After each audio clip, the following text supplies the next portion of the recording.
Je dois rappeler que FDLR baza Rwandais. Je dois rappeler aussi que FDLR Rwanda, il tue plus de Congolais que des Rwandais. Et je ne suis même pas sûr que ça attaque na Rwanda. Je dois rappeler aussi que FDLR Rwanda, il détruit notre environnement, notre écosystème, la production, la makala et tout ça.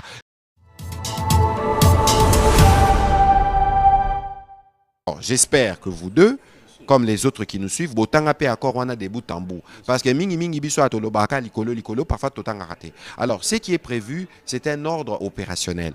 Dans l'accord, on parle du CONOPS. Le CONOPS, le CONOPS, c'est un plan qui existe dans toutes les armées. Les lois en États-Unis, bon, ceux qui il faut faire la guerre au Cuba, quelque part, mais ceux qui bolingi ça la exécution, on fait ce qu'on appelle en langage militaire un ordre opérationnel. C'est ce qui avait été convenu. Et puis on a fait un mécanisme parce que certains forces il faut combattre, à partir du territoire occupé par le père, les RDF, et les fils, la brigade avancée, les M23.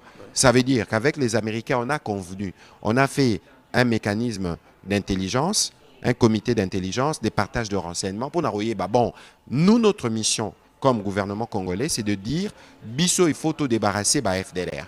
Je dois rappeler que FDLR baza Rwandais. Je dois rappeler aussi que FDLR Rwanda, il tue plus de Congolais que des Rwandais. Et je ne suis même pas sûr que ça attaque na Rwanda. Je dois rappeler aussi que FDLR Rwanda, il détruit notre environnement, notre écosystème, la production, la makala et tout ça. Donc nous, on n'a pas besoin de chez nous. Donc, dans le cadre de ce qui a été convenu ici, à partir du 1er octobre, experts militaires vont travailler pour voir comment cela va se mettre en mouvement. N'oubliez pas que dans le cadre de l'accord, il est aussi prévu que FDLR Rwanda, ceux qui bomoni bango, bossa la sensibilisation. Parce que ça n'a pas mis sous bango, unité combattante.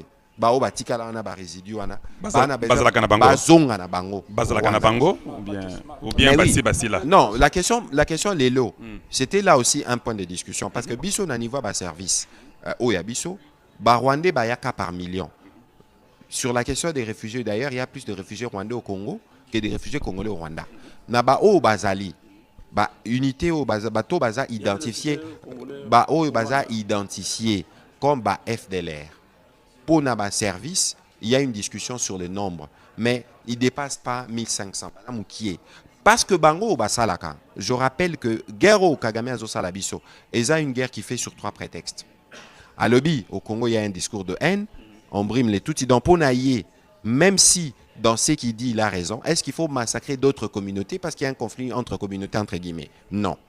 Deuxièmement, la question des réfugiés. Balobara, ah non, Bisso, tu as abandonné les réfugiés, na Bisso Kuna. Bisso 2022, j'étais dans la réunion entre les présidents et les CG de Nations Unies Guterres. Tobanda Lelo processus na Rwandais autour il y a Philippe Augrand na HCR na Genève pour traiter problématique à réfugiés. Mais réfugiés encore qu'il faut identifier bango, to yé ba ceux qui ba utawapi, ceux qui faut bazonga na Congo, mais même ceux qui faut bazonga, un réfugié ne peut faire un retour que sur une base volontaire. Est-ce qu'à kozonga place bango ba Rwandais bazo continuer guerre? Non. Que ce soit la question à un discours de haine, que ce soit la question de réfugiés, que ce soit la question des FDLR, ne peuvent pas être traités pendant que les Rwandais, et ils sont en train d'armer leur fils préféré qui s'appelle les M23. Donc, dans ce qui s'est passé ici à Washington, le gouvernement américain a été pris à témoin, les Qataris, les Togolais ont été pris à témoin pour que Ndenge Tokomi Kokendebo, le Kuta Rwandais et Souka. Parmi Mulbato Aliboso,